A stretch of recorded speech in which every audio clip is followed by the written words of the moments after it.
اليوم كان عندنا لقاء مع أهم وألطف ناس. بدلنا وتعطرنا وتوجهنا لمدينة ألعاب النوارس. بدينا ننزل غراضنا والتبرعات اللي اجتنا من أهل المطاعم جزاهم الله خير الجزاء. نصبنا أقواس النفاخ وجهزنا لنا زاوية للاحتفال حتى نستقبل أيتامنا الحلوين. وهنا بدأوا الشباب يلتمون ويتكامل فريقنا فريق الأيادي البيضاء. مثل ما تشوفون هواي أكو ناس تحب فعل الخير، فهذه السيارة كلها من تبرعات الناس الطيبة. بعد مرور ساعتين بدأوا ينجمعون عوائل الأيتام، رتبناهم حسب أعمارهم وتوجهنا بيهم داخل المتنزه. وهنا بدأوا يلعبون ويرفهون عن نفسهم وكانوا كلش فرحانين.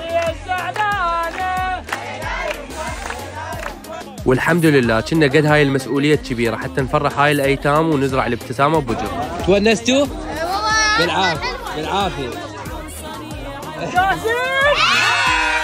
وكل الالعاب اللي شفتوها كانت مجانيه من صاحب مدينه العاب النوارس، الله يوفقه. واني افتخر ان اكون احد ممثلين فريق الايادي البيضاء اللي يقدم مؤتمرات طبيه واعمال تطوعيه انسانيه في كل محافظات العراق. بعد ما تعبوا اطفالنا الحلوين من اللعب حبينا ننجمع احنا وياهم بسفره واحده وضامين لهم هواي مفاجات.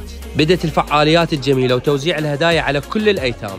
شكرا للدكتور علي والست رقيه وكل الفريق، بذلوا مجهود كبير حتى نفرح هاي الايتام.